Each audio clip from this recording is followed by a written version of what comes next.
పాకిస్తాన్ ఇంకో 1000 ఏళ్ళైనా భారత్ని జయించడం అసాధ్యం. అందుకనినే అదేం చేస్తోంది, భారత్ని ముక్కలు చేయాలనుకుంటుంది. అందుకోసమే ఖలిస్తానీలను ప్రోత్సహిస్తుంది, అందుకోసమే ఈశాన్య రాష్ట్రాల్లో ప్రోత్సహిస్తుంది, అందుకోసమే రోహింగ్యాలను లోపలికి పంపిస్తుంది. అందుకే పాకిస్తాన్ అమ్మాయిలను ఎక్కడికి పంపిస్తుంది, పాకిస్తాన్ అబ్బాయిలను ఎక్కడికి పంపిస్తుంది. ఈ దేశంలోనే పుట్టేటటువంటి తీవ్రవాదులను పుట్టిస్తుంది రాబోయేటటువంటి ఏళ్ల కోసం.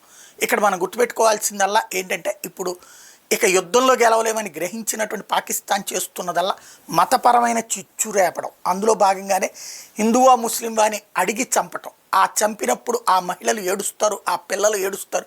ఈ ఏడుపుతో స్పందించినటువంటి హిందువులందరూ రెచ్చిపోయి పాకిస్తాన్ మీదకి వెళ్ళి ఎట్లాగూ దాడి చేయలేరు కాబట్టి పక్కన ఉన్న ముస్లింల మీద దాడి చేస్తారు. తద్వారా ముస్లింల్లో ఒక పగ వస్తుంది, ఆ విధంగా ముస్లిం హిందువుల మధ్యన విభేదాలు వస్తాయి అన్నటువంటి ఒక ప్రయత్నం చేసింది. అది వాడు అనుకున్నంత ఆశించినంత జరగలేదు.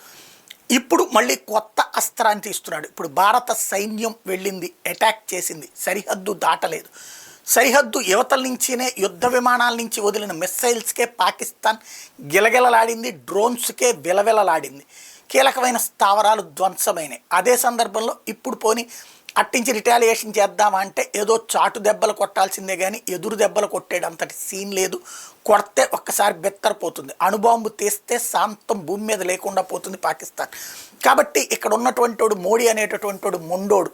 వాళ్ళ దృష్టిలో చెప్పాలంటే మూర్ఖుడు, మన దృష్టిలో రాజు, బలవంతుడు, అత్యంత బలవంతుడు, ప్రపంచవ్యాప్తంగా సక్సెస్ఫుల్ లీడర్గా గుర్తింపు పొందినటువంటి వాడు. అట్లాంటి వాడిని ఏమీ చేయలేదు దౌత్యపరంగా మరొకటి పరంగా. అందుకని ఇప్పుడు ఏం ప్రచారంలోకి తీసుకొస్తుంది, మనం కొట్టిన కొట్టుడు ఎవరైతే జైషే మహమ్మద్ చీఫ్కి సంబంధించినటువంటి కుటుంబం ఓ 10 మంది పోయారు, ప్లస్ అక్కడ ఉన్నటువంటి మరికొంతమంది పోయినటువంటి తీవ్రవాదులది లెక్క చూపెట్టి వాళ్ళ మసీదుని వాళ్ళ మదర్సాని ధ్వంసం చేశారు.